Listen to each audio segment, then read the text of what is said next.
Good morning students. आज मैं फिर से आप लोगों के सामने कक्षा 12 का वितान भाग 2 से दूसरा चैप्टर जूझ का पहला भाग वीडियो लेकर के उपस्थित हुआ हूँ। आनंद यादव की लिखी हुई यह संस्मरण लेख आत्मकथात्मक शैली में जूझ यानी संघर्ष, हमें अपने लक्ष्य के प्रति संघर्षरत रहना चाहिए। यह इस कहानी के माध्यम से बताया गया है कि किस प्रकार से एक बालक अपनी शिक्षा के लिए परिवार से, समाज से संघर्ष करता है और अंततः शिक्षा को प्राप्त करता है। आनंद यादव, जिनका जन्म सन 1935 ईस्वी में महाराष्ट्र के कोल्हापुर में हुआ। इनका पूरा नाम आनंद रतन यादव। इन्होंने मराठी एवं संस्कृत साहित्य में स्नातकोत्तर की डिग्री प्राप्त की। स्नातकोत्तर अर्थात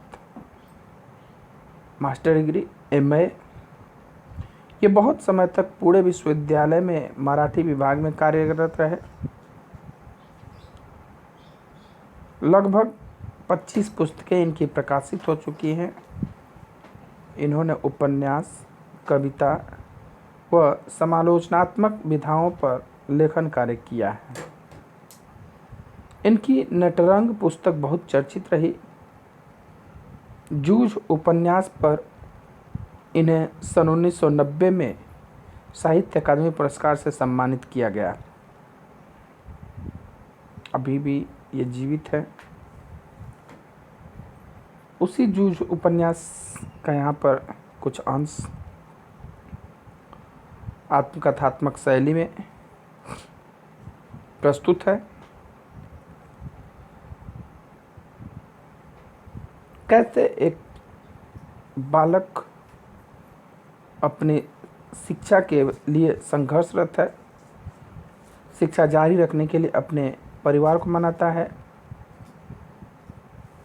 और किन किन कठिनाइयों को सहन करके शिक्षा को ग्रहण करता है, यह इस पाठ में देखेंगे। जूझ। पाठशाला जाने के लिए मन तड़पता था, लेकिन दादा के सामने खड़े होकर यह कहने की हिम्मत नहीं होती कि मैं पढ़ने जाऊंगा। दादा अर्थात पिता के सामने यह कहने की हिम्मत नहीं थी कि मैं पढ़ने जाऊंगा, लेकिन पढ़ने का बहुत मन कर रहा था। डर लगता था कि हड्डी पसली एक कर देगा, यानी कि पढ़ने के नाम पर उनके पिता से ये बात डर लगता था कि वो मार कर हड्डी पसली एक कर देंगे, हड्डी पसली तोड़ देंगे। इसलिए मैं इस ताक में रहता कि कोई दादा को समझा दे। ताक में अर्थात इस फिराक में रहते, इस अवसर में रहते कि कोई उनके पिता को ये समझा दे कि नहीं, बेटे को स्कूल भेजिए, बेटे का स्कूल जाना अच्छी बात है।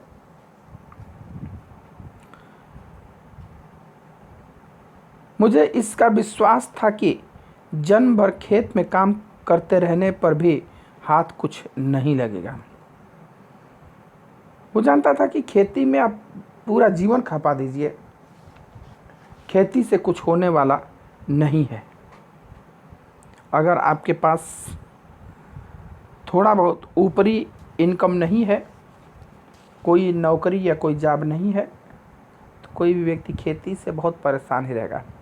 और खेत बहुत ज़्यादा है, 100-150 बीघा है, तब तो आप कुछ खेत से कर भी सकते हैं। लेकिन 2-4 बीघे में खेत में आप ज़िंदगी भर उसी में लगे रह जाएंगे, कुछ होने वाला नहीं है। ये इसे पहले ही पता चल चुका था।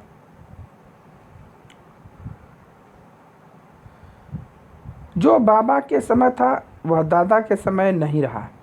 यह खेती हमें गड्ढे में धकेल रही है, क्योंकि जितना ज़मीन बाबा के समय था, आज पिताजी के समय में भी उतना भी नहीं है, उसमें भी कम हो गया है, उसमें भी कम हो गया है। तो मेरे समय में अब क्या होगा, और भी कम ही हो जाएगा।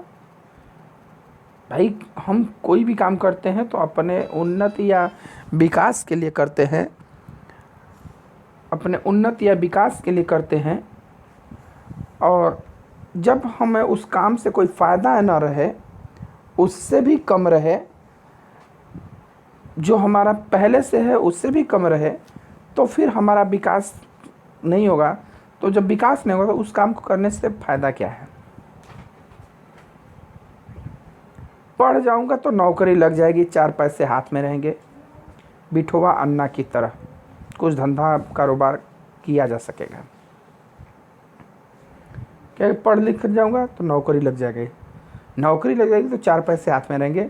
जिस प्रकार से उनके गांव में बिठोवा अन्ना है, बिठोवा अन्ना पढ़ लिख करके नौकरी करते हैं, काफ़ी धनी मनी धंधा कारोबार कर रहे बिजनेसमैन हैं। अंदर ही अंदर इस तरह के विचार चलते रहते थे, उसके मन में भीतर भीतर यही सब विचार चलता रहता था कि क्या करना है, कैसे करना है, पढ़ लिख करके कुछ करना है, खेती बाड़ी में कुछ नहीं होगा। जिस प्रकार से बिठोवा अन्ना ने पढ़ लिख करके धंधा बिजनेस शुरू किया है, मैं भी शुरू करूँगा। देखिए आजकल आपको ऑप्शनल क्वेश्चन आते हैं तो एक एक लाइन पर ध्यान देना चाहिए कि जैसे उसे खेती न कर नौकरी करने की प्रेरणा किससे मिली, तो वो मिली बिठोवा अन्ना से। नौकरी करने की प्रेरणा किससे मिली, बिठोवा अन्ना से। जिंदगी भर खेती भी करते रह जाने से क्या नहीं हो सकता, खेती में गड्ढे में धकेल रही है, इससे कुछ नहीं हो सकता। दीपावली बीत जाने पर महीना भर ईख पेरने का कोल्हू चलाना होता। दीपावली के बाद ही गन्ने की पेराई शुरू हो जाती है। कहता महीने भर वो काम चलता है, पहले बैलों से चलता था तो भाई महीने भर लग जाता है। फिर कोल्हू जरा जल्दी शुरू किया तो दादा की समझ में से ईख की अच्छी खासी कीमत मिल जाती है। यह उसकी समझ कुछ हद तक सही थी। जब चारों ओर कोल्हू चलने लगते तो बाज़ार में गुड़ की बहुतायत हो जाती और भाव नीचे उतर जाते। उस समय नंबर 1 और नंबर 2 का गुड़ बहुत आता और हमारे जैसे खेतों पर ही बनाए गए नंबर 3 के गुड़ को कौन पूछता। ये बात सही है कि जब कोई भी सामान मार्केट में बहुतायत मात्रा में आ जाएगी तो उसका दाम गिर जाएगा और उसमें फिर लोग अच्छी क्वालिटी ढूंढने लगते हैं। और जब शुरुआती रहेगा तो मार्केट में जो उपलब्ध रहेगा वही लेंगे लोग और वही अच्छे दाम में ले जाएंगे। तो इसके पिता का मानना है कि अगर शुरू में हम गन्ने की पेराई करके गुड़ मार्केट में बेच दें तो अच्छा दाम मिल जाएगा, नहीं तो बाद में नंबर 1 और नंबर 2 के गुड़ आ जाते हैं। और ये हम लोगों की जो घर पे बनाई जाती है कढ़ाई में, वो नंबर 3 की काली गुड़ होती है। और उधर आप चले जाइए ना मेरठ और देखिए, यही गुड़ उनकी सफ़ेद सफ़ेद होती है, पीला होता है। क्यों? क्योंकि वो एक ही गुड़ को 3 से 4 कढ़ाई में बनाते हैं। हम लोग तो एक ही कढ़ाई में डालते हैं गन्ने का रस और उसी में खौलाते निकाल देते हैं, काला हो जाता है। और उन सबों का पूरा एकदम सफ़ेद पीलापन लिया होता है, क्योंकि वो 3 से 3 कढ़ाई में एक ही रस को बार बार पलटते हैं। एक में थोड़ा सा जला लिए तो फिर दूसरे में पलटे, फिर उसमें जलाए, फिर तीसरे में पलटे, इस प्रकार से तो उनका गुड़ अच्छा होता। तो वही करा कि जब मार्केट में नंबर 1 और नंबर 2 का गुड़ आ जाए तो हमारे जैसे नंबर 3 के गुड़ को कोई पूछेगा भी नहीं है और पैसा भी उतना नहीं मिलेगा।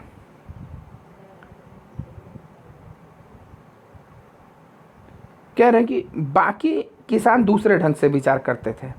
उनका मत था कि यदि ईख को और कुछ दिन खेत में खड़ी रहने दिया गया तो गुड़ ज़रा ज़्यादा निकलता है। ये भी सही है। ईख जो है, गन्ना जो है, अगर उसको आप नवंबर दिसंबर में पेर दें तो उसमें गुड़ कम पड़ता है, उसमें गुड़ कम पड़ता है। और उसी ईख को फरवरी में जाके पेरें, जनवरी फरवरी में पेरें तो उसमें गुड़ का मात्रा ज़्यादा पड़ता है। तो दोनों तरफ से अगर इधर पेरें तो मान लीजिए कि जिसमें एक कड़े में 40 किलो गुड़ होना है तो वो 35 किलो ही होगा। लेकिन जो उधर 35 रुपये बिकना है वो इधर 40 रुपया बिक जाएगा, और उधर 35 की जगह 40 किलो होगा, लेकिन दाम 40 की बजाय 35 रुपया हो जाएगा। तो दोनों तरह से सोचने वाले लोग हैं, दोनों तरह से ठीक है। जो पहले बेचने वाले कहते हैं भाव अच्छा मिल जाएगा, और जो लास्ट में बेचने वाले हैं तो वो सोचते हैं कि नहीं, गुड़ ज़्यादा पड़ेगा उसमें। देर तक खड़ी रहने वाली ईख के रस में पानी की मात्रा कम होती है और रस गाढ़ा हो जाता है, जिसके कारण गुड़ ज़्यादा निकलता है। लेकिन दादा की समझ से गुड़ ज़्यादा निकलने की अपेक्षा भाव ज़्यादा मिलना चाहिए, इसलिए सारे गांव भर में हमारा कोल्हू सबसे पहले शुरू हो जाता है। पूरे गांव भर में इनका जो कोल्हू है, कोल्हू यानी कल, जिसमें गन्ना पेरा जाता है, सबसे पहले शुरू हो जाता है। इसी कारण इस वर्ष भी शुरू हुआ और हम उससे जल्दी निपट गए, आगे के काम में लग गए। इस साल भी गन्ने का पेराई समय से शुरू हुआ और समय से ख़त्म हो गया। अब ये दूसरे काम में लग गए। सभी जन धूप में लेटे हुए थे। माँ धूप में कंडे थाप रही थी। भाई नवंबर दिसंबर में आके जाड़े का दिन हो जाता है तो लोग धूप में बैठते हैं, तभी लोग लेटे हुए थे। माँ कंडे थाप रही थी, यानी कि गोबर पाथ रही थी। मैं बाल्टी में पानी भर भर कर उसे दे रहा था, गोबर को सानने के लिए। कुछ न कुछ बातचीत भी कर रहे थे। हम दोनों ही थे, इसलिए यह सोचकर कि बात माँ से कहनी चाहिए, और मैंने अपने पढ़ने की बात छेड़ दी। इसका तो मन हर वक्त उसी में लगा रहता था कि किस प्रकार से कोई दादा को समझा दे और मुझे पढ़ने जाए। तो यही बीच बीच में किस बात करते रहते थे। फिर यही दोनों थे तो सोचा कि क्यों ना पढ़ाई की बात ही छेड़ी जाए माँ से ही पहले। माँ ने कहा, अब तू ही बता मैं क्या करूं। एक कहा कि तू ही बता मैं क्या करूं। पढ़ने लिखने की बात की तो वह बरहेला सूअर की तरह गुर्राता है। पति को गाली देते हुए कहती है, उल्टा सीधा बोलते हुए कि वो सूअर की तरह गुर्राता है। तुझे मालूम है माँ के मन में जंगली सूअर बहुत गहराई में बैठा हुआ था।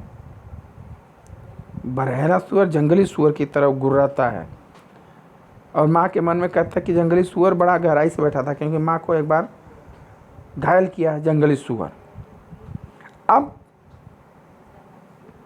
मन्ना यानी खेती, मन्ना अर्थात खेती के सभी काम बीत गए थे। कि इसमें कुछ आपको मराठी शब्द मिलेंगे। संस्कृत और मराठी से इन्होंने एमए किया था, तो मराठी शब्द भी अब जैसे मन्ना है, अन्ना है, ये सब मराठी शब्द है। तो अब मन्ना अर्थात खेती के सभी काम बीत गए हैं। मेरे लिए अब कुछ तो करना नहीं रह गया है, इसलिए कहता हूँ क्योंकि देख अब खेती काम भी बीत गया, अब मुझे कुछ करना नहीं है, इसलिए कह रहा हूँ कि अगर पढ़ने चला जाता तो तू दत्ताजी राव सरकार से मेरे पढ़ने के बारे में कह। दत्ताजी राव सरकार उस गांव के मानिंद आदमी, सम्मानित व्यक्ति, कह रहे कि अगर उनसे कहो तो बात बन जाए। वो पिताजी से कहेंगे तो उनकी बात को पिताजी टालेंगे नहीं।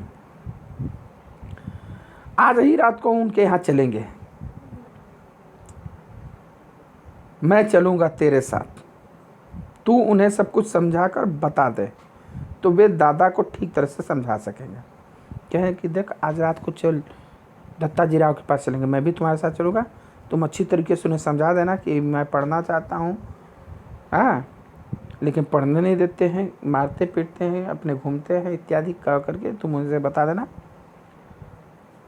और वो दादा को समझा देंगे तो ये मान जाएंगे।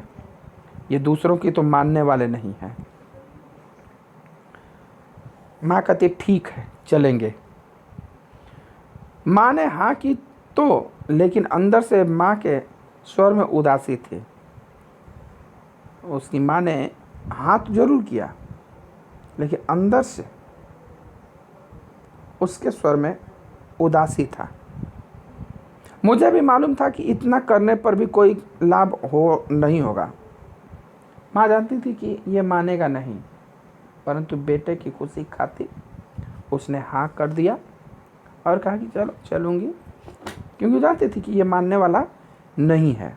लेखक भी जानता था कि कुछ होने वाला नहीं है, लेकिन प्रयास किया जा, प्रयास क्यों छोड़े। देखिए यही जूझ है। लेकिन वह मेरा मन रखने के लिए जाने को तैयार हो गई। मेरी तड़पन वह समझती थी। इसकी जो पढ़ाई के प्रति जो तड़प थी, व्याकुलता थी, वह जानती थी। 7वीं तक पढ़ाने की उसके मन में तैयारी थी, लेकिन दादा के आगे उसका बस नहीं चलता था। वह चाहती थी कि गांव में 7वीं तक स्कूल है, 7वीं तक तो इसको पढ़ा दे, फिर बाद में जो होगा देखा जाएगा। लेकिन दादा यानी उसके पिता उसके लिए तैयार नहीं थे, जिसके आगे उनका बस नहीं चलता था। रात को मैं और माँ दत्ता जी राव देसाई के यहाँ गए पढ़ाई की बात करने के लिए। माँ ने दीवार के सहारे बैठकर दत्ता जी राव से सब कुछ कह दिया, यानी दत्ता जी के सामने नहीं, ओट में होकर के सारी बातें उनसे बता दी कि भैया पढ़ने जाना चाहता है, लेकिन इसके पिता मना करते हैं, पढ़ने की बात करता है तो मारते पीटते हैं, अपने दिन भर घूमते रहते हैं, इससे खेती का काम कराते हैं, पशुओं को चरवाते हैं, वो मानते नहीं, इससे पढ़ने नहीं देते हैं।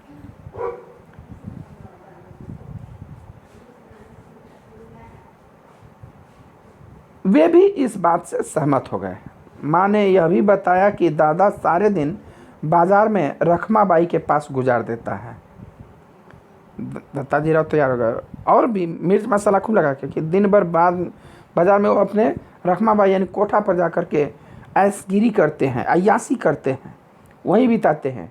खेती के काम में हाथ नहीं लगाता है, मतलब खेती हम माँ बेटे के जिम्मे है, वो खेती में हाथ ही नहीं बटाते हैं। माँ ने देसाई को यह विश्वास दिला दिया कि दादा को सारे गांव भर आज़ादी के साथ घूमने को मिलता रहे, इसलिए उसने मेरा पढ़ना बंद कर मुझे खेती में जोत दिया है।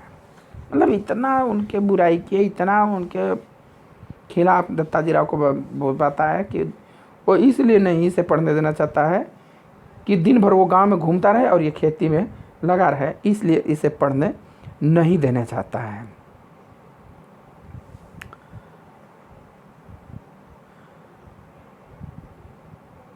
यह सुनते ही देसाई दादा चिढ़ गए और बोले, आने दे अब उसे, मैं उसे सुनाता हूँ कि नहीं, अच्छी तरह देख। कह रहे कि ठीक है आने दे उसको, देख मैं कैसे उसको बताता हूँ। उठते उठते मैंने भी दत्ता जी राव से कहा, अब जनवरी का महीना है, अब परीक्षा नज़दीक आ गई है। मैं यदि अभी भी कक्षा में जाकर बैठ गया और पढ़ाई की दोहराई कर ली तो 2 महीने में 5वीं की सारी तैयारी हो जाएगी और मैं परीक्षा में पास हो जाऊंगा।